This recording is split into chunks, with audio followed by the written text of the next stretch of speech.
Hey guys, today I'm back with my new video. In this video I'm going to explain you how to plan your diet in a very easy steps, because a balanced diet has become an accepted means to safeguard a population from nutrition deficiencies. So next we will see the easy steps to plan your diet. In a first step, collect the information regarding the individual with respect to age, gender, activities, religion, socio-economic status, and food habits, etc. In second step, check the RDAs for energy and protein. In third step, prepare a food plan, that is, list the number of serving from each food group.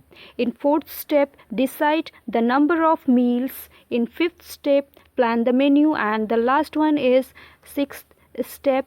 In sixth step, cross check to ensure that all food groups are included in requisite amount, because a balanced diet contains a variety of foods in such quantity and proportion that the need for energy, amino acids, vitamins, minerals, fats, carbohydrates, and other nutrients is adequately made for maintaining health, vitality, and general well-being. So if you like the video, please hit the like button, do subscribe and share with your friends.